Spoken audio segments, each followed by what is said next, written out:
Emperor Immortal sect, सम्राट शिखर। पहाड़ की चोटी पर एक बेहद भव्य सभा भवन था, जिसकी बनावट और माहौल में गजब की शान झलक रही थी। लेकिन उसी भवन के पीछे एक पुरानी और टूटी फूटी झोपड़ी खड़ी थी, जो उस भव्यता के बीच बिल्कुल बेगानी लग रही थी।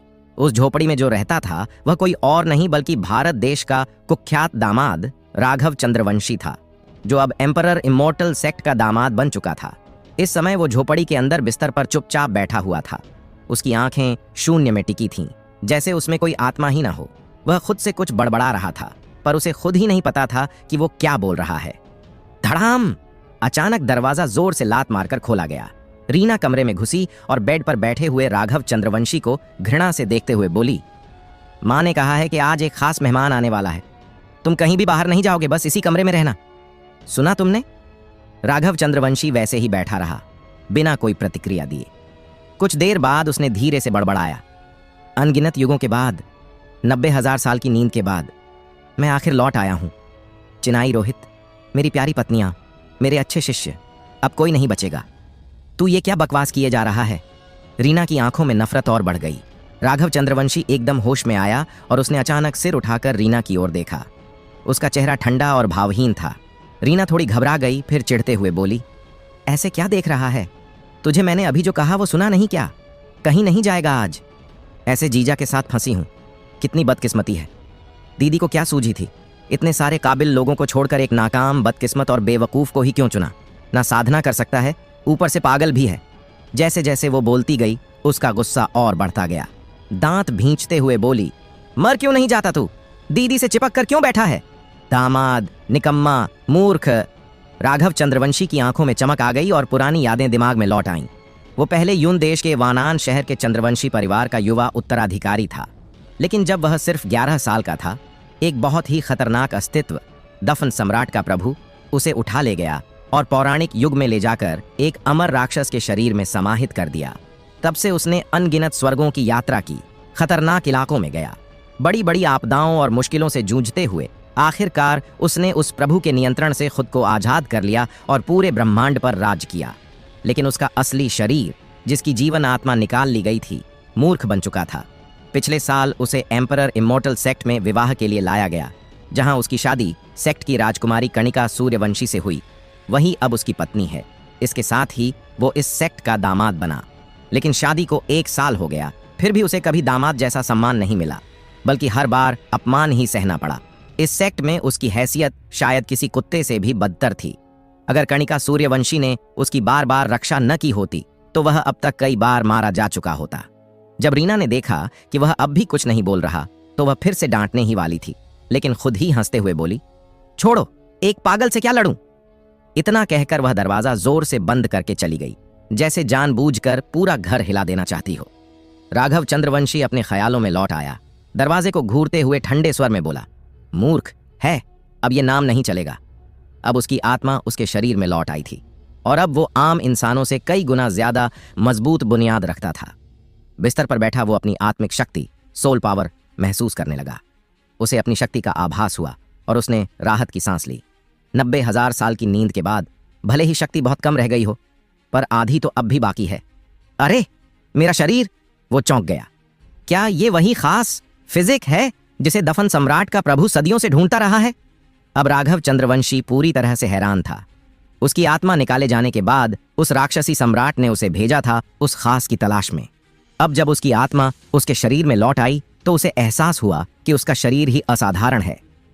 अगर ये वही है, तो इस बार मैं उस सम्राट को मिट्टी में मिला दूंगा, पुराने हर अपमान का बदला लूंगा। अब तक शांत रहने वाला राघव चंद्रवंशी भी थोड़ा उत्तेजित हो उठा। मुझे एक ची गोली ढूंढनी होगी, तभी इसकी पुष्टि कर पाऊंगा। इसी दौरान सम्राट शिखर पर एक शाही अंदाज वाला युवक आया। वो बहुत सुंदर और रईसी पोशाक में था। उसकी चाल ढाल और हाव भाव में कुलीनता साफ झलक रही थी। सिर्फ एक बात खटकने वाली थी, उसके चेहरे पर घमंड की परछाई थी। उसे स्वागत करने के लिए जो महिला आई, वो लगभग 30 की उम्र की दिखती थी, सौम्य, शांत और गरिमामयी। वो थी सुकांतला जी, राघव चंद्रवंशी की सास, सेक्ट प्रमुख की पत्नी और स्वयं एक बुजुर्ग सदस्य। आंटी, उस युवक ने सिर झुकाकर कहा। रब्बी आ गया, जल्दी अंदर आओ और बैठो, सुकांतला जी ने मुस्कुराते हुए कहा। आप बहुत दयालु हैं आंटी। मैं इस बार खास तौर पर कणिका से मिलने आया हूँ। रब्बी टेलर ने विनम्रता से कहा। तुम गलत समय पर आए हो रब्बी। कणिका अभी साधना में है और प्रिंस स्तर पार करने की कोशिश कर रही है, सुकांतला जी ने जवाब दिया। कोई आश्चर्य नहीं कि उसे पूरे भारत देश की नंबर 1 देवी कहा जाता है। अभी सिर्फ 18 की है और पहले ही प्रिंस स्तर पाने की कोशिश कर रही है। तुम मजाक कर रहे हो रब्बी, कणिका की प्रतिभा तो तुम्हारे आगे कुछ नहीं। सुकांतला जी हंसी। रब्बी ने गहरी सांस ली और कहा, मैंने भी साधना शुरू की थी प्रिंस बनने के लिए, लेकिन जब बाहर आया तो पता चला कि कणिका की शादी हो चुकी है। यही मेरे जीवन की सबसे बड़ी हार है। यह सुनकर सुकांतला जी की आंखों में एक जटिल भाव आ गया। टेलर कणिका के लिए पहले से प्रस्तावित दूल्हा था। वह लोतियन पवित्र भूमि का वारिस था, एक ऐसा सेक्ट जो एम्परर इमॉर्टल सेक्ट से भी ऊंचे दर्जे का था। उसकी मां भी एक शक्तिशाली बुजुर्ग थीं। लोग रब्बी टेलर और कणिका को एक आदर्श जोड़ी मानते थे। शादी की बातचीत लगभग तय थी, लेकिन अचानक कणिका ने जिद की और राघव चंद्रवंशी से शादी कर ली, जिससे दोनों सेक्टों के बीच रिश्ते बिगड़ गए। सुकांतला जी को आज भी ये बात खलती थी। इसका फायदा उठाते हुए रब्बी टेलर बोला, अब जब कणिका साधना में है तो क्यों ना उसके पति को ही बुला लिया जाए। सुकांतला जी को और गुस्सा आ गया। अफसोस, वो भी साधना में है, उन्होंने ठंडे स्वर में जवाब दिया। ओह, रब्बी टेलर ने व्यंग्य में कहा, मैंने सुना है कि कणिका का पति तो पैदाइशी पागल है, जिसे साधना तक नहीं आती। वो भी अब साधना कर रहा है। सुकांतला जी चुप रह गई। इसी बीच रीना अंदर आई और बोली, माँ, मैंने उस पागल राघव चंद्रवंशी से बात कर ली थी। अचानक माहौल थोड़ा असहज हो गया। रब्बी टेलर? रीना ने उसे देखा और तुरंत मां से पूछा, क्या यही है वो खास मेहमान जिसके बारे में आपने कहा था? उसे रब्बी टेलर पसंद नहीं था। शायद उससे भी ज्यादा नफरत उसे राघव चंद्रवंशी से थी। रीना बहन, क्या तुम अपने उस पागल जीजा की बात कर रही हो? रब्बी टेलर ने मौका पकड़कर ताना मारा। मैंने उसे कभी अपना जीजा माना ही नहीं, रीना ने ठंडे स्वर में कहा। तभी हॉल के बाहर कदमों की आवाज सुनाई दी। तीनों चौंक गए और बाहर की ओर देखने लगे। एक काले कपड़े पहना युवक धीरे धीरे अंदर आया और रीना की ओर देखते हुए बोला, तुम्हारे पास ची गोली है क्या? एक दे दो। वो कोई और नहीं, राघव चंद्रवंशी था। उसने अपनी को लेकर संदेह पक्का कर लिया था और अब उसे साबित करने के लिए वो गोली चाहिए थी। ये कौन है? रब्बी टेलर ने घूरते हुए पूछा। ये राघव चंद्रवंशी? तू अब ठीक से बोल रहा है? रीना चौंक कर रह गई। सुकांतला जी भी हैरान थी। उसे भी पता था कि राघव चंद्रवंशी 11 साल की उम्र से पागल था और 5 सालों से कभी ठीक से एक वाक्य भी नहीं बोल पाया था। पर अब वो न सिर्फ साफ बोल रहा था बल्कि आत्मविश्वास से भरा हुआ था। क्या ये ही है कणिका का पति? रब्बी टेलर ने ठंडी मुस्कान के साथ पूछा और धीरे धीरे उसके पास आया। मैंने तो कहा था कि ये बाहर न आए। सुकांतला जी ने गुस्से में रीना को संदेश भेजा। माँ, मैंने तो अंकल लू को कहा था नजर रखने को। रीना भी अब हैरान थी। अब तक रब्बी टेलर राघव चंद्रवंशी के पास पहुंच चुका था। वो कद में उससे लंबा था और उसे घमंड से घूरते हुए बोला, एक ऐसा आदमी जो साधना तक नहीं कर सकता। कणिका को इसमें क्या दिखा होगा? रब्बी ने राघव को घृणा से देखा और धीमे मगर तंज से बोला, मैं यहां 2 कारणों से आया हूं। पहला, यह देखने की कणिका कैसी है, और दूसरा, यह देखने की कणिका का पति आखिर है कौन। कणिका से तो नहीं मिल पाया, लेकिन तुम्हें देखकर मैं बेहद निराश हूं। तुम जैसे निकम्मे इंसान से कणिका कैसे खुश रह सकती है? तुम तो बस उसका नाम डुबो रहे हो। उसने फिर कहा, तुमने अभी अभी कहा था कि तुम्हें कुछ क्वी कंडेंसिंग पिल्स चाहिए। ये लो, 10 गोलियां हैं।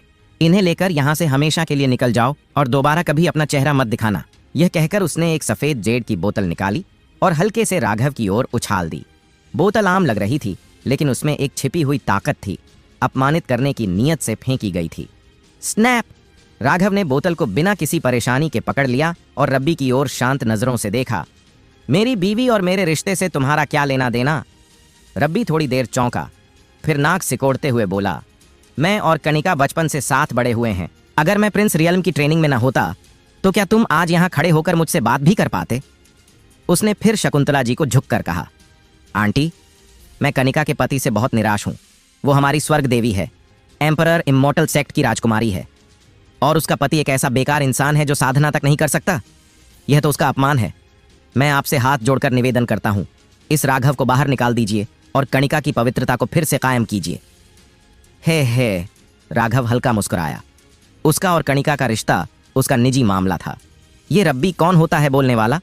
जैसे ही वो कुछ कहने वाला था, उसकी सास शकुंतला जी गुस्से में बोली, राघव, तुझे किसने बाहर आने दिया मूर्खता करने को? अपनी बिल में वापस जा। वह खुद झिंझकी हुई थी कि रब्बी ने उसे अपमानित किया, लेकिन अब वो झुंझला गई थी। राघव अब पहले जैसा बेवकूफ नहीं था। अब उसकी आत्मा जाग चुकी थी। वो वही अमर सम्राट था जो युगों पर शासन कर चुका था। तू मुंह चला रहा है? शकुंतला जी की आवाज बर्फ सी सख्त हो गई। रब्बी हंसा। आंटी को जवाब दे रहे हो? चलो अब मैं तुझे सबक सिखाता हूं। धड़ाम! रब्बी के शरीर से प्रिंस स्तर की दबाव शक्ति निकली जो लहर की तरह राघव पर टूट पड़ी। रीना डर गई। उसे मालूम था कि राघव अब भी एक आम इंसान था, कोई साधना नहीं थी उसमें। लेकिन अगले ही पल धड़ाम! रब्बी हवा में उछलकर महल की दीवार से टकराया और खून उगलते हुए नीचे गिर पड़ा। राघव वहीं शांत खड़ा रहा, मानो कुछ हुआ ही ना हो। असंभव! शकुंतला जी और रीना दोनों चौंक उठीं। रब्बी डर से कांपने लगा। उसने देखा राघव की एक नजर ने ही उसे चकनाचूर कर दिया था। राघव धीरे धीरे उसके पास गया और बोला, सिर्फ एक प्रिंस होकर इतना घमंड? रुको! शकुंतला जी बीच में आ गई। राघव ने ठंडी नजरों से देखा। आप इतनी तेजी से अभी क्यों आईं? जब ये मुझे मारने की कोशिश कर रहा था तब आप खड़ी थीं चुपचाप। उसने तो तुम्हें छुआ तक नहीं, शकुंतला जी बोली। तो क्या मुझे तब तक खड़े रहना चाहिए था जब तक वो मुझे मार न देता? राघव ने पलट कर जवाब दिया। इस बात से शकुंतला जी को भी झेप हुई, लेकिन वो फिर भी सख्त लहजे में बोली, अगर तुम्हें मेरी कोई इज्जत है तो अभी इसी वक्त यहां से निकल जाओ। राघव ने आंखों में आंखें डालकर कहा, तो मुझे आपकी कोई इज्जत नहीं करनी। इसी दौरान एक बूढ़ा आदमी तेजी से महल में आया। मैडम, बड़ी खबर है। क्या बात है अंकल्लू? रीना ने पूछा। राजकुमारी कणिका साधना के दौरान संकट में है। वो अभी मिस्टिक आइस केव मैंशन में है। क्या? सब लोग चौंक गए। राघव की भौहें तन गईं। शकुंतला जी और बाकी लोग जल्दी में वहां से रवाना हो गए। राघव बोला, मुझे भी साथ ले चलिए। रब्बी ताना मारते हुए बोला, एक निकम्मे को क्यों ले चलें? कणिका को उसका असली चेहरा दिखाने। राघव शांत था। कणिका मेरी पत्नी है। आखिरकार जब सब उड़न नाव में बैठने लगे तो बूढ़ा लू छेंगड़े राघव के पास आया और पूछा, तुम कमरे से कब निकले? अंदाजा लगाओ, राघव ने रहस्यमय मुस्कान के साथ कहा। एक चमकती हुई रून उसकी आंखों में उभरी और उसी पल छेंगड़े के चेहरे पर डर छा गया। उसी तरह की रून उसकी आंखों में भी आ गई। उसने तुरंत रास्ता छोड़ा और झुकते हुए बोला, आइए स्वामी। महल से निकलते वक्त राघव का चेहरा थोड़ा पीला पड़ गया। उसने मन में सोचा, यह शरीर शायद एक मॉन्स्टर बॉडी शरीर है, लेकिन अभी इसमें कोई साधना नहीं। लगातार आत्मा की शक्ति का उपयोग करना शरीर पर भारी पड़ रहा है। पहले देखते हैं मेरी नाम मात्र की पत्नी की क्या हालत है। जब राघव चंद्रवंशी और रबी टेलर मिस्टिक आइस केव मैंशन पहुंचे, अंदर से रीना की सिसकियां सुनाई दे रही थीं। आंटी, कन्निका कैसी है? रबी टेलर सबसे पहले अंदर गया। बिस्तर पर पड़ी अद्भुत सुंदर युवती को देखकर उसके चेहरे पर तनाव आ गया। बिस्तर के पास सुकांतला जी खड़ी थीं, चेहरा गंभीर और चुप्पी साधे हुए। एक तरफ रीना बैठी थी, चेहरा आंसुओं से भीगा हुआ था, जो बार बार बिस्तर की ओर देखती थी। यह सब देखकर रब्बी टेलर का चेहरा और भी गहरा हो गया। बिस्तर के पास सफेद कपड़े पहने कई बुजुर्ग खड़े थे, जिनके चेहरे चिंता से भरे थे। सुकांतला जी, हालात अच्छे नहीं लग रहे। कुछ देर बाद उनमें से एक बुजुर्ग बोला, कणिका का शरीर मिस्टिक आइस बॉडी है, लेकिन उसके अंदर अब जबरदस्त गर्म ऊर्जा है, जिससे आग का जहर बन गया है। यह आइस पावर के साथ टकरा रही है, आग और बर्फ की टक्कर। इससे उसकी जान बच भी गई तो भी उसकी सारी का कल्टीवेशन खत्म हो जाएगी। क्या? गुफा में मौजूद सभी लोगों के चेहरे पर हैरानी छा गई। राघव चंद्रवंशी थोड़ा करीब गया, उसकी भौहें हल्की उठीं और उसने धीरे से अपनी आत्मा की शक्ति से जांच की। सुकांतला जी का चेहरा सफेद पड़ गया। वह समझ गई थी कि अगर उसकी बेटी की कल्टीवेशन खत्म हो गई तो वो इस ताकत की दुनिया में एक बोझ बनकर रह जाएगी। राघव चंद्रवंशी को पहले क्यों तुच्छ समझा गया था? क्योंकि वो मूर्ख था और उसके पास कोई कल्टीवेशन नहीं थी। और अब वही हाल उनकी खुद की बेटी, भारत कंट्री की देवी कहलाने वाली कणिका सूर्यवंशी का पतन होने वाला था। इसे सुकांतला जी कैसे स्वीकार कर पाती? एल्डर महेंद्र, आप एक 6 स्टार एल्केमिस्ट हैं, क्या आप कणिका की कल्टीवेशन बचा सकते हैं? सुकांतला जी ने विनती करते हुए पूछा। महेंद्र ने गहरी सांस ली और अफसोस जताते हुए कहा, अगर कोई रास्ता होता तो मैं अपनी जान जोखिम में डाल देता, लेकिन कोई रास्ता नहीं है। रब्बी टेलर का चेहरा और बिगड़ गया। वो भले ही कणिका सूर्यवंशी से प्यार करता था, लेकिन अगर उसकी कल्टीवेशन खत्म हो गई तो उसका मूल्य भी खत्म हो जाएगा। तभी राघव चंद्रवंशी ने शांत स्वर में कहा, क्या आग का जहर? बकवास है ये सब। वो मानता था कि उसकी नई नवेली पत्नी सच में अत्यंत सुंदर है, लेकिन इस समय उसका चेहरा सफेद पड़ा था। बेहद पीड़ादायक दृश्य था। वो जान चुका था कणिका के साथ यह सब किसी आग के जहर की वजह से नहीं हुआ था, बल्कि उसकी वजह थी डुअल सोल्स, 2 आत्माएं। राघव चंद्रवंशी की बात सुन सब चौंक गए। रब्बी टेलर ने ठंडी हंसी हंसी। क्या तुम कहना चाह रहे हो कि एल्डर महेंद्र की जांच गलत है? रीना भी गुस्से से बोली, मेरी बहन इस हाल में है और तुम एक मूर्ख अभी भी बकवास कर रहे हो। क्यों नहीं मर जाते तुम? क्या तुम्हें पता नहीं, मेरी बहन सिर्फ इसलिए सेज में गई थी ताकि प्रिंस रियल्म हासिल करके तुम्हारा दिमाग ठीक कर सके। और अब देखो, तुम्हारा दिमाग तो ठीक हो गया, लेकिन वो खुद खत्म हो गई। सुकांतला जी ने झुंझलाकर कहा, राघव चंद्रवंशी, बंद करो ये बकवास। युवा हो तो खाने में लापरवाह हो सकते हो, बातों में नहीं, एल्डर महेंद्र ने कठोर स्वर में कहा। राघव चंद्रवंशी ने उनकी ओर देखा और बोला, जिसे ड्यूअल सोल्स की समझ नहीं, वो 6 स्टार एल्केमिस्ट कैसे हो सकता है? महेंद्र थोड़ी देर के लिए सन्न रह गया। उसे याद आया कि उसने किसी प्राचीन ग्रंथ में ड्यूअल सोल्स का जिक्र पढ़ा था। राघव चंद्रवंशी आगे बोला, तुम तो खुद की बीमारी ठीक नहीं कर सकते और मेरी पत्नी का इलाज करोगे? इस बात पर सबके चेहरे बदल गए। महेंद्र की आंखें सिकुड़ गईं। इसने मेरी छिपी बीमारी को पहचान लिया? वो तुरंत झुक गया और बोला, मुझे क्षमा करें, मैंने आपकी महानता को नहीं पहचाना। कृपया मेरी मदद करें, मैं आपकी हर शर्त मानने को तैयार हूं। महेंद्र के अचानक इस तरह झुकने से सभी हक्के बक्के रह गए। रब्बी टेलर ने तुरंत कहा, वो तो राघव चंद्रवंशी है, एक मूर्ख, इस पर विश्वास मत करो। लेकिन महेंद्र गरजते हुए बोला, चुप रह, तू क्या चीज है जो गुरु का अपमान करे? यह सुन रब्बी टेलर चौंक गया। सुकांतला जी ने परेशान होकर कहा, भाई महेंद्र, शायद आप भ्रमित हो रहे हैं, ये मेरा दामाद है, राघव चंद्रवंशी। महेंद्र ने उसकी बात को पूरी तरह नजरअंदाज कर दिया और आदर से राघव चंद्रवंशी की ओर देखा। गुरुजी, आपकी क्या राय है? राघव चंद्रवंशी ने कहा, पहले कणिका को ठीक करते हैं। महेंद्र ने तुरंत रास्ता बनाया और बोला, जी बिल्कुल गुरुजी। ये देखकर रब्बी टेलर बोला, आंटी, मैं कणिका को लोथियान सेक्रेड लैंड ले जाऊंगा, वहां के शीर्ष एल्केमिस्ट इसका इलाज जरूर कर सकते हैं। रीना भी बोली, माँ, मेरी बहन को रब्बी टेलर के साथ जाने दो। अब सुकांतला जी सोच में पड़ गईं, लेकिन महेंद्र ने ठंडी हंसी हंसते हुए कहा, मैं ईस्ट डेसोलेशन मेडिसिन पेवेलियन का पेवेलियन मास्टर ड्यूअल सोल्स का इलाज नहीं कर सकता, तो लोथियान सेक्रेड लैंड वाले क्या करेंगे? ये सुनकर सबके चेहरे बदल गए। अब हर किसी की नज़र में राघव चंद्रवंशी पूरी तरह बदल चुका था। महेंद्र ने कहा, जूनियर सिस्टर सुकांतला जी, तुम हमेशा समझदार रही हो, आज इतनी गलतफहमी क्यों? सुकांतला जी का चेहरा पीला पड़ गया। अब उसे समझ आ गया था, सिर्फ राघव चंद्रवंशी ही कणिका को बचा सकता है। उसने धीरे से कहा, राघव, मैंने पहले बहुत गलत किया, मैं एक माँ के नाते तुम्हें विनती करती हूँ, मेरी बेटी को बचा लो, कोई भी शर्त हो मैं मानूंगी।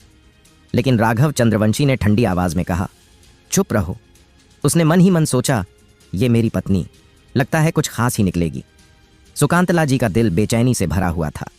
उसने कभी नहीं सोचा था कि एक दिन उसकी बेटी की जिंदगी और उसकी साधना को बचाने के लिए उसे अपने उसी मूर्ख दामाद की मदद लेनी पड़ेगी। महेंद्र ने सभी को पीछे हटने का इशारा किया और आदरपूर्वक कहा, हमें पीछे हट जाना चाहिए और गुरु को डिस्टर्ब नहीं करना चाहिए, अब सब कुछ गुरु पर निर्भर है। रब्बी टेलर ये देखकर अंदर ही अंदर जल उठा।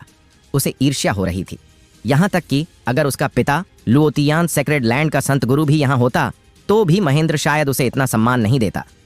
आखिर इस मूर्ख राघव चंद्रवंशी के पास क्या ताकत है कि वो कणिका सूर्यवंशी को ठीक कर सके? उसने सोचा। हालांकि अगर वो सच में उसे ठीक कर देता है तो उसके पास एक योजना है, एम्परर इमोर्टल सेक्ट को झुकाकर कणिका सूर्यवंशी से शादी करनी ही है। और ये केवल उसका इरादा नहीं था, बल्कि पूरे लुओतियान सेक्रेड लैंड की मंशा थी। उधर महेंद्र, सुकांतला जी और रीना चिंता से कणिका सूर्यवंशी को देख रहे थे। उन्हें नहीं पता था कि रब्बी टेलर के मन में क्या चल रहा है। राघव चंद्रवंशी ध्यान से कणिका सूर्यवंशी के बेहद खूबसूरत चेहरे को देख रहा था। उसकी आंखों में हल्की सी कोमलता नजर आई। उसने धीरे से अपना दाहिना हाथ बढ़ाया और 2 उंगलियां कणिका सूर्यवंशी के माथे पर रखीं। एक आत्मिक ऊर्जा की रेखा उसके शरीर में समा गई। धड़ाम धड़ाम, अचानक ऐसा महसूस हुआ जैसे कणिका सूर्यवंशी के अंदर कोई भयंकर युद्ध हो रहा हो। प्रचंड सूर्य की शक्ति और मिस्टिक आइस शक्ति आपस में टकरा रही थीं और कोई भी पीछे हटने को तैयार नहीं था। कणिका सूर्यवंशी एक पत्ते की तरह कांप रही थी, जैसे वो कभी भी तेज हवाओं में बिखर सकती है। अगर ऐसे में महेंद्र बीच में आता तो उसकी जान बचने की बजाय और भी खतरे में पड़ जाती। लेकिन राघव चंद्रवंशी पूरी तरह शांत और आत्मविश्वास में था। इस दुनिया में हर कल्टीवेटर के पास एक खास शारीरिक क्षमता होती है, किसी की मजबूत, किसी की कमजोर। पर कुछ लोग असाधारण होते हैं, जैसे ड्यूअल सोल्स, 2 आत्माएं या 3 आत्माओं वाला एक शरीर। ऐसे लोग या तो अपना जीवन बर्बाद कर बैठते हैं या फिर इतिहास रचते हैं। कणिका सूर्यवंशी भी उन्हीं में से थी। उसके अंदर फायरी सन बॉडी और मिस्टिक आइस बॉडी दोनों थीं। राघव चंद्रवंशी अपने जीवन में पहले भी इस तरह के ड्यूअल सोल्स देख चुका था। उसके लिए ये सब एक आम बात थी।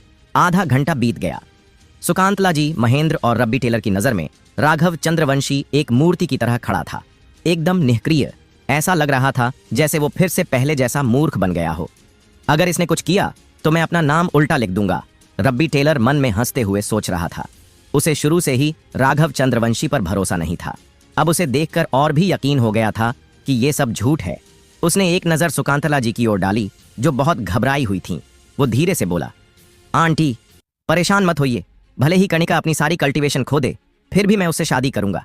सुकांतला जी ने हल्की सी मुस्कान देते हुए कहा, रब्बी, तुम बहुत अच्छे हो, लेकिन ये सब तब देखेंगे जब कणिका ठीक हो जाए। इस समय भी रब्बी टेलर को चिंता कणिका की नहीं थी, बल्कि शादी की थी। महेंद्र ने नाराज होकर उसकी ओर देखा। क्या इसे समझ नहीं आता कि गुरु इलाज कर रहे हैं और ये यहां बकवास किए जा रहा है? अगर गुरु का ध्यान भटकने का डर न होता तो शायद महेंद्र उसे बाहर निकाल देता। हो गया। तभी राघव चंद्रवंशी ने अपनी आंखें खोलीं और अपना हाथ वापस खींचा। उसका चेहरा पहले से भी ज्यादा पीला पड़ गया था। लगातार आत्मिक शक्ति का उपयोग उसे थका रहा था। वो उठकर एक तरफ गया, जमीन पर बैठ गया और अपनी आंखें बंद कर विश्राम में चला गया। हो गया। सुकांतला जी और रीना खुशी से दौड़ती हुई बिस्तर की ओर गईं। वे जानना चाहती थीं कि क्या सच में कणिका ठीक है। रब्बी टेलर भी तेजी से पहुंचा। देखना तो पड़ेगा कि यह सब सच है या नहीं, उसने मन में सोचा। इसी बीच महेंद्र राघव चंद्रवंशी के पास आया और आदरपूर्वक बोला, गुरुजी, आपने बहुत मेहनत की, धन्यवाद। राघव चंद्रवंशी ने बस हल्का सा सिर हिलाया और कुछ नहीं कहा। महेंद्र के मन में हजारों सवाल थे, लेकिन वो चुप रहा ताकि गुरु का ध्यान न भटके। फिर अनजाने में उसकी नजर बिस्तर पर पड़ी। कणिका सूर्यवंशी की पलकों में हल्की सी हरकत थी, जैसे वो आंखें खोलने की कोशिश कर रही हो। ये देखकर महेंद्र की आंखों में विश्वास और श्रद्धा और गहरी हो गई। गुरु सच में दिव्य हैं। उन्होंने ड्यूअल सोल्स की समस्या इतनी आसानी से सुलझा दी। कणिका, सुकांतला जी की आंखें भर आईं। तू ठीक है, बस यही काफी है। माँ, दीदी। कणिका सूर्यवंशी ने हल्की मुस्कान के साथ दोनों की ओर देखा। दीदी, तुम जाग गईं। रीना खुशी से रो पड़ी। वो राघव चंद्रवंशी सच में तुम्हें जगा गया। राघव चंद्रवंशी? कणिका सूर्यवंशी थोड़ी उलझी हुई थी। उसने मुझे बचाया? कणिका, तुमने मुझे बहुत डरा दिया था। रब्बी टेलर तुरंत आगे आया। उसका चेहरा उत्साह से भरा था। तुम जाग गईं? नहीं तो मैं तो अकेले कैसे जी पाता? रब्बी टेलर? कणिका सूर्यवंशी की भौहें सिकुड़ गईं। उसकी नजरें ठंडी हो गईं। तुम यहां क्या कर रहे हो? रब्बी टेलर ने उसकी नाराजगी को अनदेखा करते हुए हंसकर कहा, सच कहूं, मैं आज प्रपोज करने आया हूं। पिछली बार जब मैं प्रिंस बनने की होड़ में था तो राघव चंद्रवंशी बीच में आ गया था। इस बार मैं तुम्हें हर हाल में हासिल करूंगा। माँ, आप क्या कहती हैं? उसने सुकांतला जी की ओर देखा। उसे लग रहा था कि अगर उसने जल्द फैसला नहीं लिया तो राघव चंद्रवंशी सब कुछ छीन लेगा। ये सुकांतला जी को उम्मीद नहीं थी कि रब्बी टेलर इस समय ये बात करेगा। उसने अनजाने में ध्यानमग्न राघव चंद्रवंशी की ओर देखा, फिर बोली, रब्बी, कणिका और राघव चंद्रवंशी की शादी को 1 साल हो चुका है। माँ, आपको क्या लगता है, मैं बेहतर हूं या वो राघव चंद्रवंशी? रब्बी टेलर ने गंभीरता से पूछा। सुकांतला जी कुछ पल के लिए चुप हो गई। उसकी नज़र में रब्बी टेलर वाकई उसकी बेटी के लिए एक बेहतर विकल्प था। चाहे ताकत हो या प्रतिष्ठा, वो हर तरह से बेहतर था। लेकिन राघव चंद्रवंशी ने अभी अभी उसकी बेटी की जान बचाई थी। वो उसके खिलाफ कुछ नहीं कह सकती थी। तभी कणिका सूर्यवंशी ने धीरे से कहा, आप एक अच्छे इंसान हैं, लेकिन मैं अपने पति के साथ खुश हूं, इसलिए कृपया हमें परेशान न करें। उसकी आवाज़ भले ही कोमल थी, लेकिन उसमें ऐसा आत्मविश्वास था कि कोई भी उसे टाल नहीं सकता था। जैसे ही कणिका ने ये शब्द कहे, रब्बी टेलर का चेहरा बुरी तरह बिगड़ गया। क्या कणिका का मतलब ये था कि वो राघव चंद्रवंशी से भी कमतर है? मेरी पत्नी ठीक कहती है। उसी वक्त ध्यान में बैठे राघव चंद्रवंशी ने धीरे से अपनी आंखें खोलीं और कणिका की तरफ मुस्कुराते हुए देखा। राघव चंद्रवंशी! रब्बी टेलर का चेहरा और भी ज्यादा भयानक हो गया। उसके मन में हत्या करने की भावना उभरने लगी, लेकिन साथ ही थोड़ा डर भी था। रब्बी, कणिका अभी अभी होश में आई है, बाकी बात बाद में करेंगे जब उसकी तबीयत ठीक हो जाए। सुकांतला जी ने माहौल शांत करने की कोशिश की। रीना, तुम रब्बी को हेवंस क्लाउड हॉल ले जाओ। आखिरकार रब्बी टेलर लोथियन सेक्रेड लैंड का सेंट हेयर था, इसलिए उससे दुश्मनी करना अब भी सही नहीं था। रीना उठी, भौहें चढ़ाते हुए बोली, चलो रब्बी टेलर। रब्बी टेलर ने कणिका की ओर देखा। उसकी आंखों में अफसोस था, लेकिन तभी कणिका ने राघव चंद्रवंशी की ओर देखा। उसकी आंखों में हैरानी थी, जैसे वो उसके अचानक बोले जाने से चौंक गई हो। ये देखकर रब्बी टेलर ने मुट्ठी भींच ली। दांत पीसते हुए उसने गुस्से को दबाया और बनावटी मुस्कान के साथ बोला, कणिका, आराम करो, मैं कल फिर आऊंगा।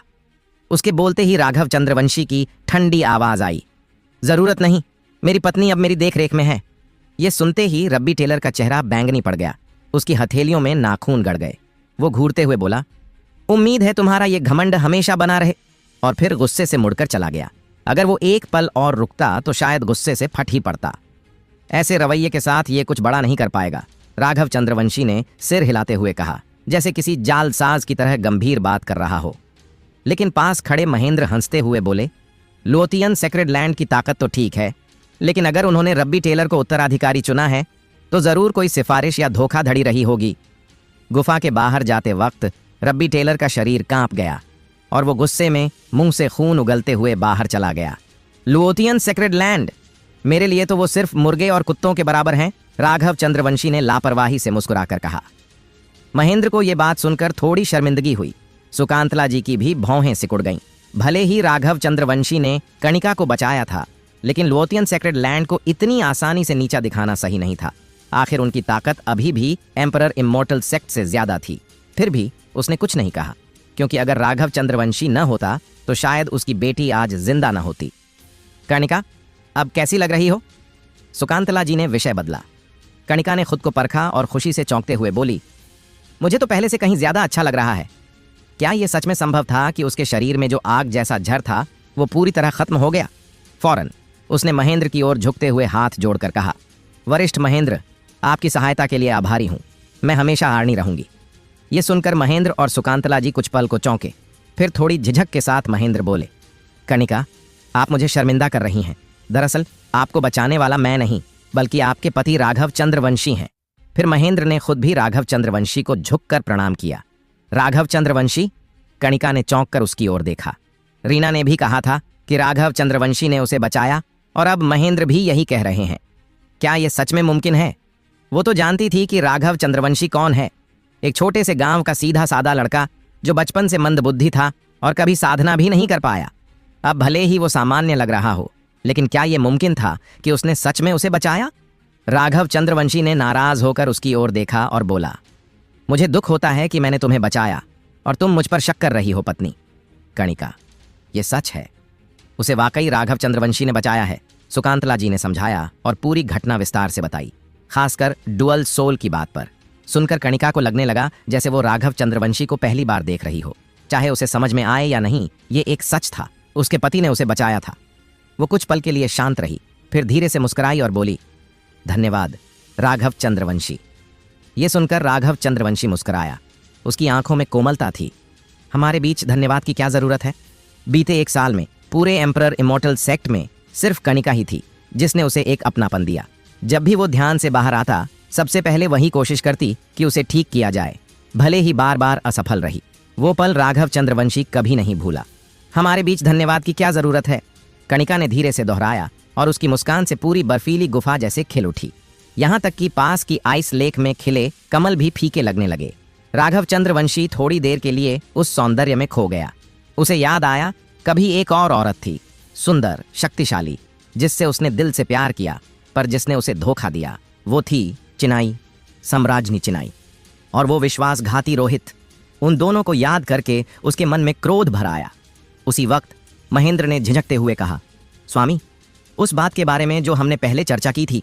राघव चंद्रवंशी अपने विचारों से लौटा और धीमे स्वर में बोला, चूंकि तुम्हारा इरादा मेरी पत्नी को बचाने का था, तो मैं बताता हूं, तुम्हारे शरीर में 5 मुख्य बिंदु, heavenly gate, divine palace, giant valley, 100 meetings, Kunlun, सब में दिक्कत है। इलाज आसान है, 3 औषधियां लो, हेवेनली स्पिरिट, डिवाइन एंट्रेंस और लाइट सोल। इन्हें साथ में 1 हफ्ते तक लो और समस्या खत्म। और हाँ, धूप में रहना शुरू करो, हमेशा गुफा में छिपे मत रहो, राघव चंद्रवंशी ने लापरवाही से जोड़ा। ये सुनकर सुकांतला जी और कणिका दोनों चौंक गए। ये औषधियों के नाम तो उन्होंने कभी सुने तक नहीं थे। महेंद्र बेहद उत्साहित हुए, झुककर बोले, बहुत बहुत धन्यवाद स्वामी। शुक्रिया मत कहो, बस मुझे कुछ दामोदरई कंडेंसिंग पिल्स दे दो, राघव चंद्रवंशी ने कहा। क्या? दामोदरई कंडेंसिंग पिल्स? सब चौंक गए। हाँ, जितनी चाहो उतनी दे दो। महेंद्र ने तुरंत बहुत सी बोतलें निकाल लीं। 1 बोतल काफी है। राघव चंद्रवंशी ने बस 1 ली और बोला, अब आप लोग बाहर जाएं, मुझे कणिका से कुछ बात करनी है। जी स्वामी। महेंद्र तुरंत बाहर चले गए। सुकांतला जी और कणिका ने विदा ली और बाहर चली गईं। इस सब ने कणिका को और भी हैरान कर दिया। क्या उसकी मां का बर्ताव सच में बदल गया था? पहले तो वो राघव चंद्रवंशी को कोसती नहीं थकती थी और अब उसने बस एक शब्द में बात मान ली।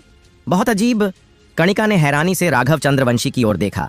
Emperor Immortal Sect Heavens Cloud Hall. Rabbi Taylor का चेहरा गुस्से से तमतमा उठा। उसने अपने नीचे की सीट पर जोर से हाथ मारा और गुस्से में बोला, राघव चंद्रवंशी फिर से मेरी सारी योजनाओं पर पानी फेर रहा है। उसे सबसे ज्यादा गुस्सा इस बात का था कि वो चाहकर भी राघव चंद्रवंशी को नुकसान नहीं पहुंचा सकता था, क्योंकि फिलहाल वो एम्परर इमॉर्टल सेक्ट के भीतर था और वहां वो कोई गंदी चाल नहीं चल सकता था। रब्बी टेलर ने ठंडी सांस ली और मन ही मन सोचा, ज्यादा दिन की बात नहीं है। जब Heaven Suppressing Ancient Sect Immortal Cloud Mine पर कब्जा कर लेगी, तब देखता हूं ये सेक्ट कितना शांत रहता है। फिर ये लोग खुद ही मुझसे मदद की भीख मांगेंगे। ये सोचते ही रब्बी टेलर का मूड कुछ बेहतर हो गया। उसी समय एक अधेड़ उम्र का व्यक्ति आया और झुककर बोला, युवा स्वामी, कोई आपसे मिलने आया है। रब्बी टेलर ने हल्की भौहें चढ़ाकर पूछा, कौन है? मोहित। यह सुनते ही रब्बी टेलर की आंखों में हल्की हैरानी चमकी। ये तो एम्परर इमॉर्टल सेक्ट का टॉप शिष्य है, ये मुझसे मिलने क्यों आ रहा है? ठीक है, उसे अंदर भेज दो। जी। वो व्यक्ति चला गया। रब्बी टेलर कुछ पल सोच में पड़ गया। मोहित, एम्परर इमॉर्टल सेक्ट का सर्वश्रेष्ठ शिष्य, जिसे संत उत्तराधिकारी बनने का सबसे प्रबल दावेदार माना जाता था। उसकी ताकत राजकुमारों से भी ज्यादा बताई जाती थी और वो फियर्स सन अपर कंट्री के सबसे चमकते सितारों में से एक था। सुना है उसे कणिका भी पसंद है। पहले वो मुझसे ठीक से बात भी नहीं करता था, अब वो अचानक क्यों मिलने आया?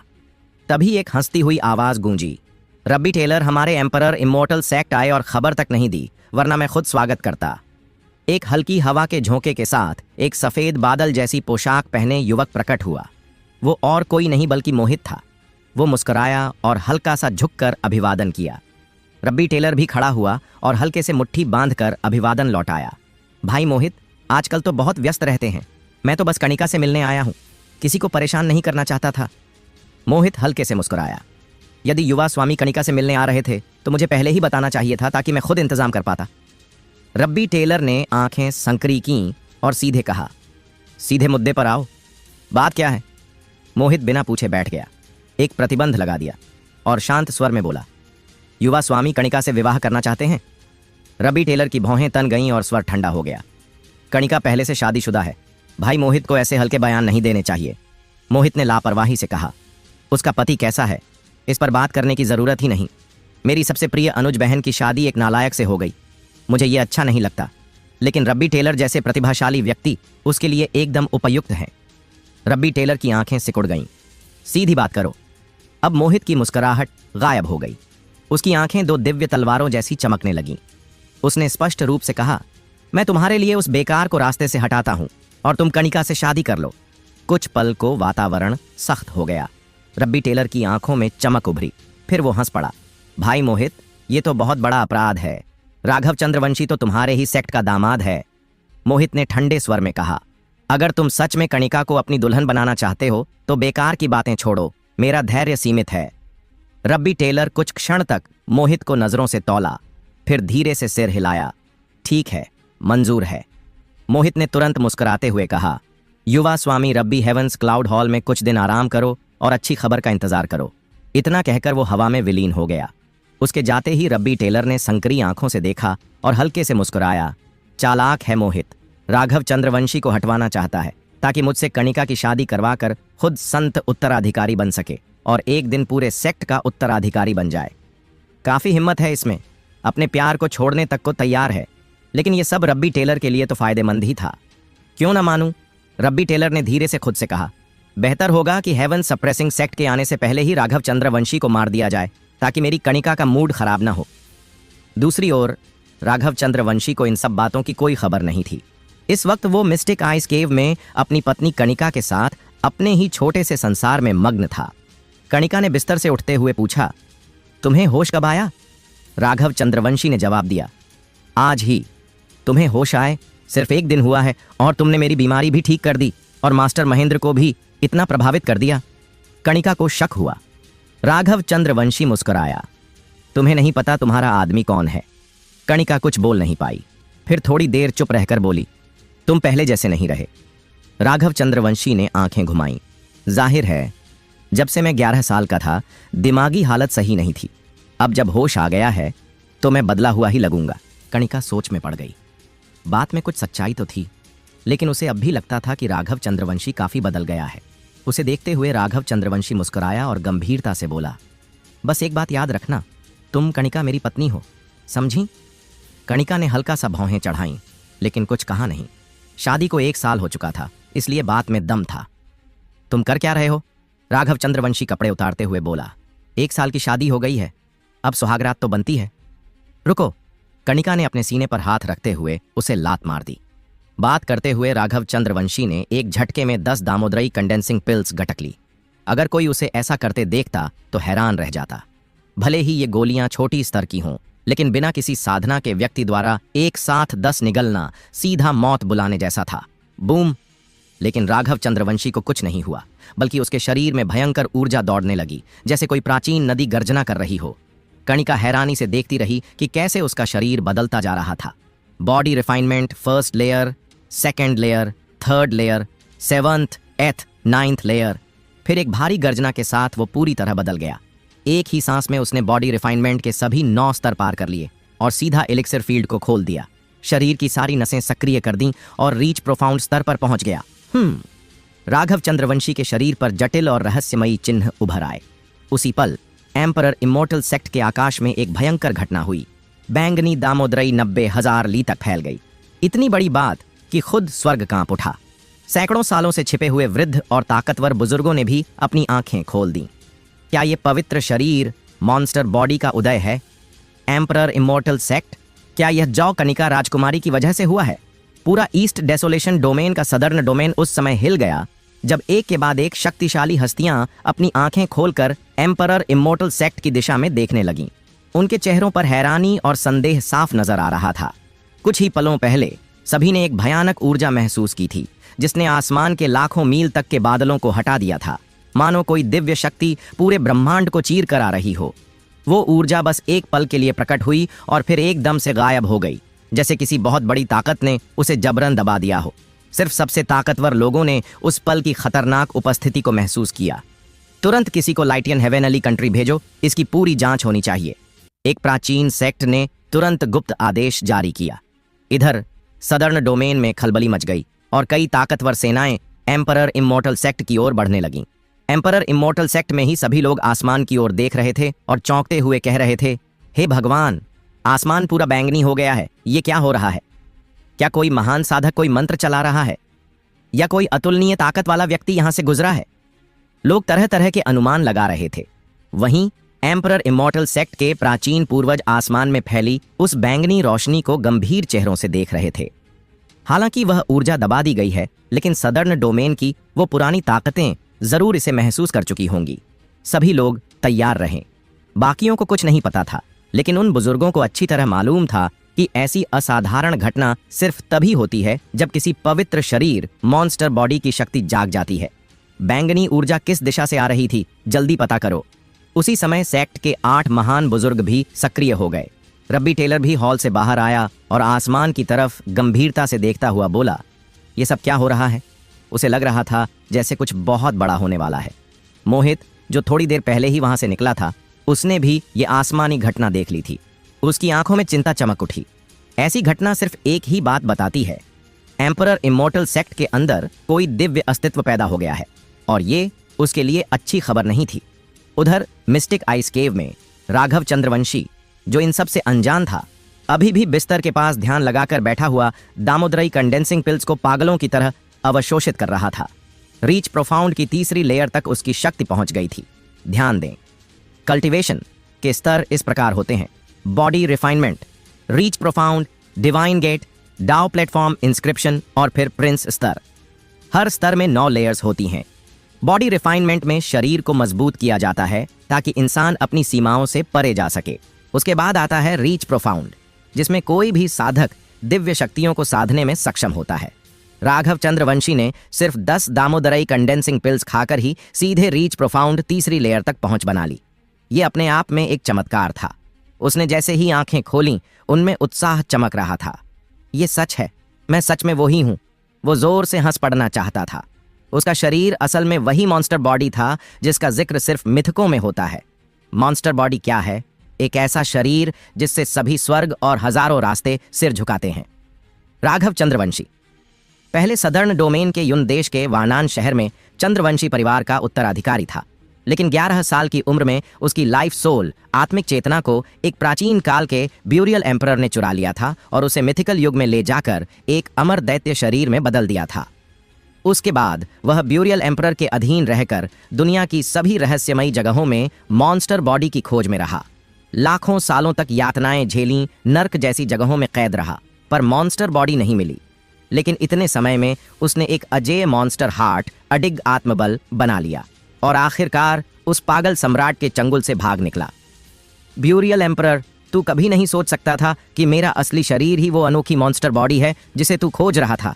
राघव चंद्रवंशी के शरीर में इतनी ताकत भर गई थी कि उसने एक घूंसा मारा और कई 100 फीट मोटी दीवार को चूर चूर कर दिया। कर्णिका की आंखें फटी रह गईं। उसने वो दृश्य देखा था और सिर्फ 2 शब्द बोली, राक्षस। कोई व्यक्ति जो अभी तक साधक भी नहीं था अचानक इतनी ताकत तक पहुंच जाए, ये वाकई चमत्कारी था। पत्नी, अब तुम भी आइस एंड फायर प्रोफाउंड पिल खा लो, राघव चंद्रवंशी ने मुस्कुराते हुए कहा। कर्णिका चौंक गई। तुम्हें कैसे पता कि मेरे पास ऐसा एलिक्सिर है? राघव चंद्रवंशी ने आंखें घुमाईं। तुम्हारी दोहरी आत्मा, डुअल सोल को किसने ठीक किया, याद है? कर्णिका ने थोड़ा झिझकते हुए वो पिल निकाले। एक निकालने लगी तो राघव चंद्रवंशी बोला, 10 पिल्स निकालो। पहले तुम्हारा सिर्फ मिस्टिक आइस बॉडी जागा था, तब एक पिल काफी था। अब मिस्टिक आइस और फेरी सन दोनों शरीर जाग गए हैं तो एक से कुछ नहीं होगा। जब दोनों शरीर पूरी तरह सक्रिय हो जाएंगे तो तुम्हारी डुअल सोल डिवाइन बॉडी बन जाएगी। कर्णिका हैरान रह गई। Divine body? राघव चंद्रवंशी गंभीर होकर बोला, तुम मेरी पत्नी हो, कम से कम डिवाइन बॉडी तो होनी ही चाहिए। कर्णिका ने उसे प्यार से घूरा। तुम्हें डींग मारने में कोई जवाब नहीं।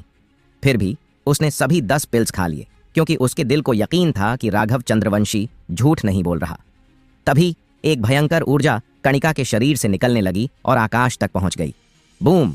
उसके बाएं पीछे एक विशाल सूर्य निकल आया जो जला रहा था। दाएं पीछे चंद्रमा उभर आया जो बर्फ की ठंडक फैला रहा था। आग और बर्फ यिन और यांग की तरह अलग अलग होते हुए भी एक दूसरे को संतुलित कर रहे थे। राघव चंद्रवंशी ने यह दृश्य देखा, फिर खुद को संभाला और मिस्टिक आइस केव से बाहर निकल गया। उसे पता था कि यह सब देखकर अब कई लोग यहां पहुंचने वाले हैं। इससे पहले कि सब आ जाएं, उसे वहां से निकल जाना चाहिए। उसने मन में सोचा, अगर मैं ठीक याद करूं तो ये एम्परर इमॉर्टल सेक्ट उस लड़के लाइटियन ने बनाई थी। अब जब मैं यहां हूं तो एक बार उसे मिल ही लेता हूं। कुछ समय बाद एम्परर इमॉर्टल सेक्ट के खतरनाक बुजुर्ग एक के बाद एक मिस्टिक आइस केव पहुंचे। उनके शरीर से इतनी ताकत निकल रही थी कि खून की लहरें बहने लगीं। ये सभी साधक राजकुमार स्तर से कहीं ऊपर के थे। क्या यह चमत्कारी घटना राजकुमारी कर्णिका की वजह से हुई? एक बुजुर्ग बोला। सुकांतला जी भी आ पहुंची। उत्साह से बोली, जरूर, कर्णिका ने ही प्रिंस स्तर पर पहुंचकर मिस्टिक आइस बॉडी की ताकत जगाई है। लेकिन ग्रेट एल्डर ने दाढ़ी सहलाते हुए कहा, मिस्टिक आइस बॉडी सामान्यतः एम्परर बॉडी मानी जाती है। इतनी भयंकर घटना उससे नहीं हो सकती। सुकांतला जी, उस केव में कोई और भी था? सुकांतला जी ने राघव चंद्रवंशी के बारे में सोचा, लेकिन सिर हिलाकर बोली, मेरे दामाद के अलावा कोई नहीं, लेकिन वो तो एक मूर्ख है। बाकी सभी बुजुर्ग भी गंभीर नहीं हुए, क्योंकि कौन यकीन करता कि एक पागल आदमी इतनी दिव्य घटना का कारण बन सकता है। लेकिन वे यह नहीं जानते थे कि राघव चंद्रवंशी अब पहले जैसा नहीं रहा। हालांकि वे मान रहे थे कि यदि अंदर सिर्फ कर्णिका और राघव चंद्रवंशी हैं तो यह सब कर्णिका ने ही किया होगा। लेकिन एम्परर बॉडी से इतनी बड़ी घटना, वो भी 90,000 ली दूर तक बैंगनी ऊर्जा फैलाना और बड़े बड़े पितामहों को हिला देना, क्या यह वाकई मुमकिन था? तभी सुकांतला जी को कुछ याद आया। वह जल्दी से बोली, सही बात। थोड़ी देर पहले बुजुर्ग महेंद्र कर्णिका की जांच कर रहे थे और पता चला कि उसमें 2 आत्माएं, ड्यूअल सोल्स हैं। सब हैरान रह गए। 2 आत्माएं? क्या एक व्यक्ति के पास 2 तरह के शरीर हो सकते हैं? हाँ, सुकांतला जी ने सिर हिलाया। यकीनन ऐसा है। अब सभी ने मान लिया। तो फिर यह घटना निश्चित ही कर्णिका की वजह से हुई है। मिस्टिक आइस केव में कर्णिका ने आइस एंड फायर प्रोफाउंड पिल की मदद से अपनी ड्यूल सोल्स को पूरी तरह से जागृत कर लिया। उसकी मिस्टिक आइस बॉडी और फेरी सन बॉडी की शक्तियां मिलकर डिवाइन बॉडी के स्तर पर पहुंच गईं।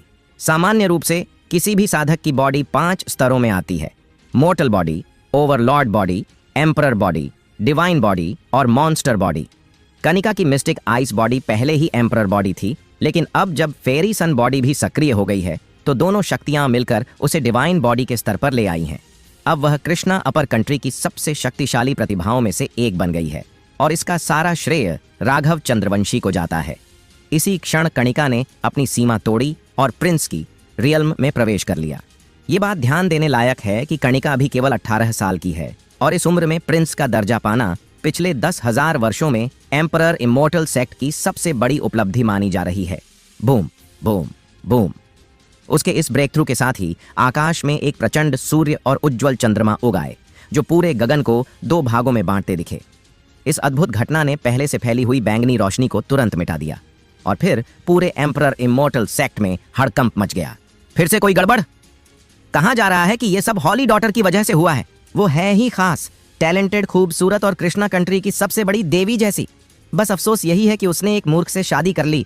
अबे तू उस मूर्ख की बात क्यों कर रहा है? मूड मत बिगाड़। इधर राघव चंद्रवंशी जो एंसेस्टर टेम्पल की ओर जा रहा था, वो भी आसमान की इस घटना को देख रहा था। यह सब कुछ उसके लिए अनपेक्षित नहीं था। बाकी शिष्यों की तानों से उसे कोई फर्क नहीं पड़ा। वो मन ही मन सोच रहा था, भले ही मैंने मॉन्स्टर बॉडी को जागृत कर लिया है, लेकिन ये एक महल की तरह है जो हवा में टंगा है। इसकी नींव अभी डाली जानी बाकी है। जब तक कुछ भयानक शक्तियां मुझे पहचान नहीं लेती, मुझे अपनी रक्षा के लिए कुछ उपाय खोजने होंगे। राघव चंद्रवंशी का असली शरीर तो मॉन्स्टर बॉडी है, पर उसकी आत्मा बहुत कमजोर हो चुकी है क्योंकि वो 90,000 सालों से सो रही थी।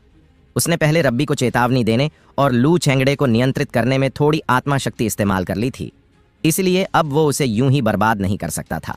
अब उसे बाहरी साधनों का सहारा लेना था और संयोग से ये जगह एम्परर इमोर्टल सेक्ट उसे बेहद अच्छी तरह से जानती थी। दरअसल वह इसका दामाद नहीं बल्कि इस सेक्ट के संस्थापक कृष्णा ग्रेट एम्परर को स्वयं प्रशिक्षित करने वाला व्यक्ति था, राघव चंद्रवंशी खुद। कृष्णा का एंसेस्टर टेम्पल एम्परर पीक के पीछे है, जहां कोई भी शिष्य जाकर पूर्वजों को प्रणाम कर सकता है। जब राघव चंद्रवंशी वहां पहुंचा तो सफाई में लगे शिष्य आसमान में नजर गड़ाए सूर्य चंद्र के अद्भुत नजारे में खोए थे। उसे आते देख किसी ने ध्यान नहीं दिया। राघव चंद्रवंशी को इस शांति पर कोई आपत्ति नहीं थी और वह मंदिर में दाखिल होने लगा। रुक जा! तभी एक शिष्य ने उसे देख लिया और गुस्से में चिल्लाया। जब उसने ध्यान से देखा कि ये कौन है तो व्यंग्य में बोला, अरे ये तो वही प्रसिद्ध दामाद राघव चंद्रवंशी है। एंसेस्टर टेम्पल में आए हो, यहां आकर धूल फांकने आए हो। बाकी शिष्यों ने भी मजाक उड़ाते हुए कहा, ये पागल फिर से मंदिर आ गया, शायद फिर से अपनी शादी का घमंड दिखाने आया है। ये मूर्ख तो समझता भी नहीं कि उसे कितना सौभाग्य मिला है, हमारी पवित्र पुत्री ने इसे अपनाया। ये तो वैसा ही है जैसे फूल कीचड़ में गिर जाए। पर हर कोई ये अच्छी तरह जानता था कि उनकी बातों में जलन साफ झलक रही थी। कणिका हर किसी की ख्वाहिश थी और वो किसी और की नहीं, इसी मूर्ख राघव चंद्रवंशी की पत्नी बन गई थी। राघव चंद्रवंशी बिना रुके चलता रहा। उन्हें देखकर मुस्कुराया और बोला, मेरी पत्नी ने मुझे चुना, ये उसके अच्छे स्वाद का की सबूत है। तुम जैसे साधारण लोग इसे क्या समझोगे? हट के, ये तो अब सही सलामत बात कर रहा है। सभी चौंक गए, पर वे उसे रोक कर बोले, एंसेस्टर टेम्पल में जाना है तभी जा सकते हो जब जमीन पर बैठकर कुत्ते की तरह भौंको। राघव चंद्रवंशी ने आंखें संकरी कर लीं। चेहरा शांत लेकिन ठंडा था। अगर मैं ना करूं तो मर जाएगा। और एक शिष्य फियरस टाइगर क्लॉ से हमला करने आ गया। बाकी बोले, राजू ज्यादा मत कर, इसका कोई कल्टीवेशन नहीं है। लेकिन तब तक देर हो चुकी थी। बूम! एक ही घूंसे में राजू का जबड़ा टूट गया। वो खून उगलते हुए दूर एक पत्थर से टकराया और बेहोश हो गया।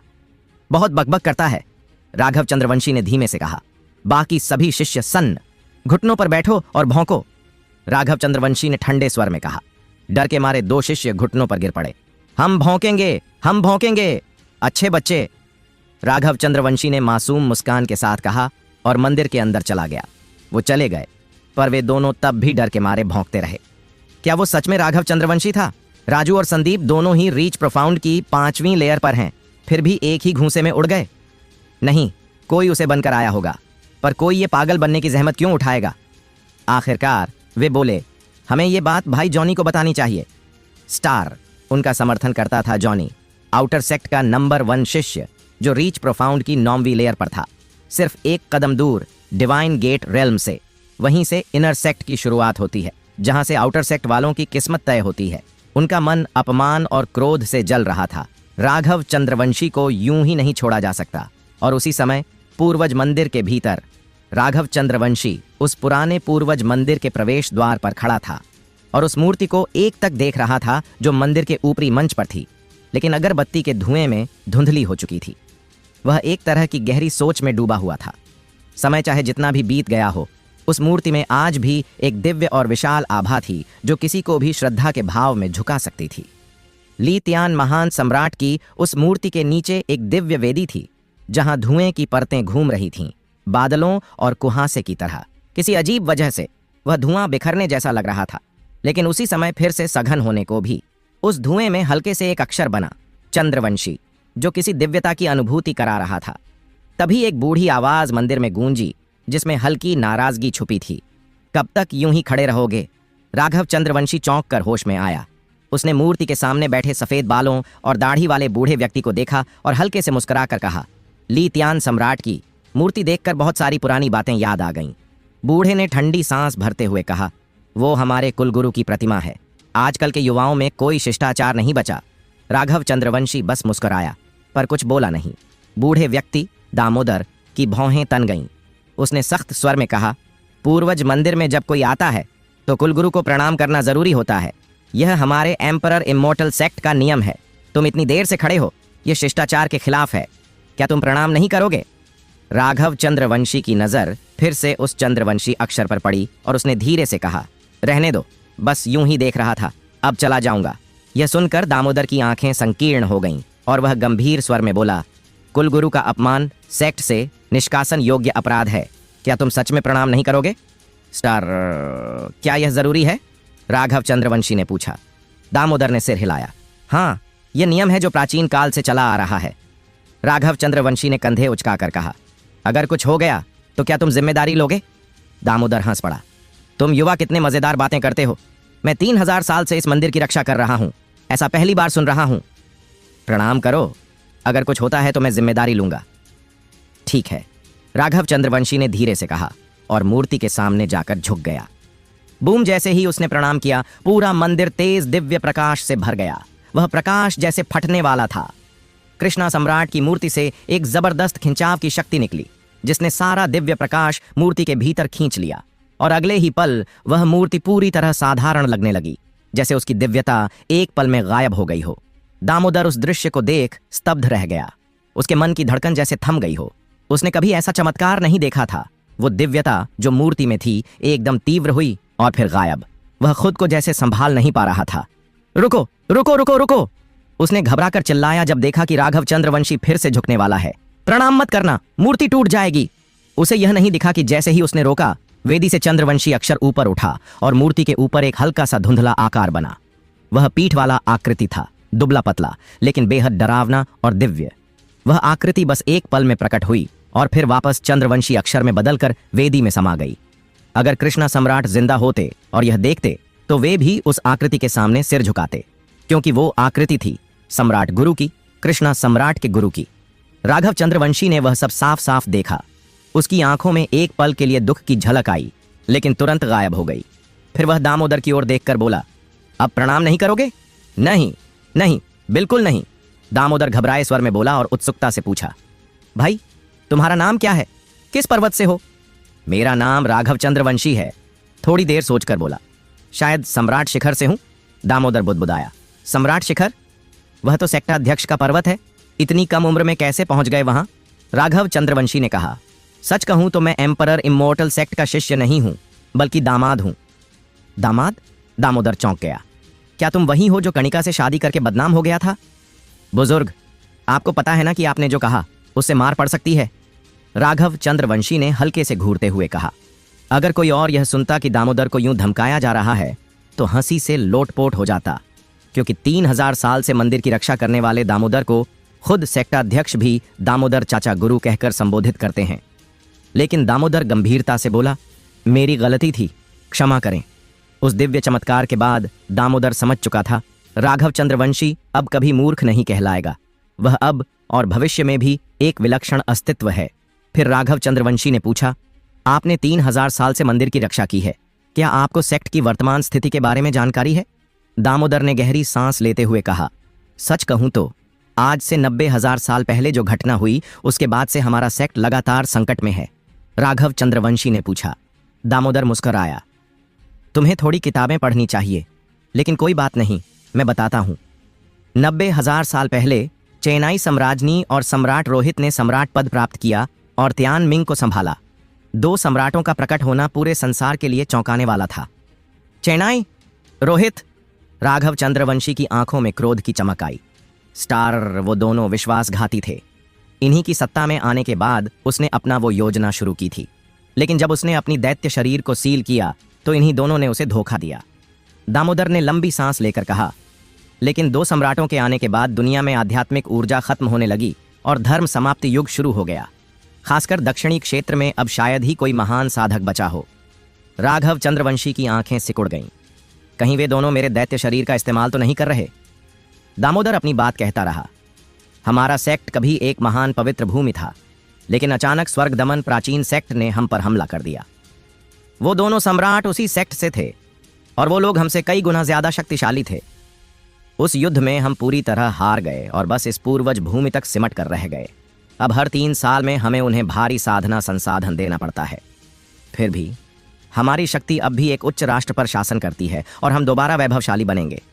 उसने फिर मुस्कुराकर कहा, बुजुर्ग हो गया हूं, ज्यादा बोल गया, लेकिन सच कहूं मुझे तुमसे बहुत उम्मीद है। उसका लहजा गंभीर था। शायद महान पूर्वज ने जो भविष्य देखा था वो इसी नौजवान से जुड़ा हो सकता है। राघव चंद्रवंशी ने बुदबुदाते हुए कहा, स्वर्ग दमन प्राचीन सेक्ट, वो 2 विश्वासघाती जो मेरे शिष्य थे, कब से उस सेक्ट के बने और उन्होंने ऐसा क्यों किया?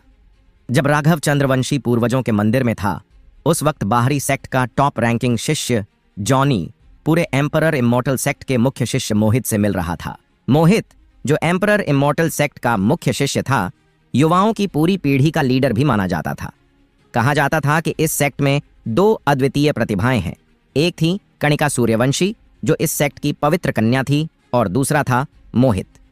युवा पीढ़ी में कणिका सूर्यवंशी के लिए सबसे उपयुक्त व्यक्ति दरअसल मोहित था, न कि लुओतियान सैक्रेड लैंड से आए संत उत्तराधिकारी रब्बी टेलर।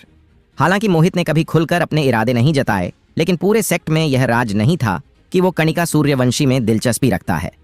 इस समय मोहित का बाहरी सेक्ट में आना कुछ असामान्य था। जॉनी भी कुछ असहज महसूस कर रहा था। वो नीचे खड़ा हुआ था, मन ही मन इस वरिष्ठ भाई के इरादों को समझने की कोशिश कर रहा था।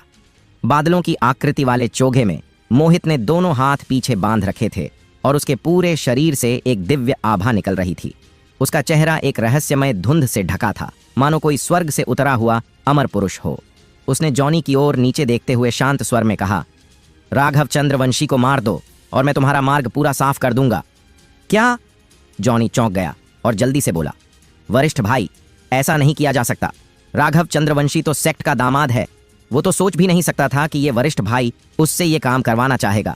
राघव चंद्रवंशी भले ही मूर्ख कहा जाता था, लेकिन वह सेक्ट के एक महत्वपूर्ण व्यक्ति का दामाद था। उसे तंग करना और बात थी, लेकिन उसे मार देना, ये तो बहुत बड़ी बात थी। जॉनी को पसीना आने लगा। मोहित ने शांत लहजे में कहा, यह आदेश सेक्ट की गुरु माता का है। सेक्ट की गुरु माता? जॉनी पूरी तरह हक्का बक्का रह गया। क्या राघव चंद्रवंशी की सास ही उसकी हत्या का आदेश दे सकती थी? मोहित ने कहा, काम पूरा होने के बाद मुझसे श्वानशेंग पीक पर मिलो। मैं खुद तुम्हारी दिव्य द्वार खोलने में मदद करूंगा और तुम्हें 5वीं रैंक से ऊपर की आत्माओं से जोड़ूंगा। यह कहकर मोहित चला गया। जॉनी के मन में विचार चलने लगे, क्या ये सच में सेक्ट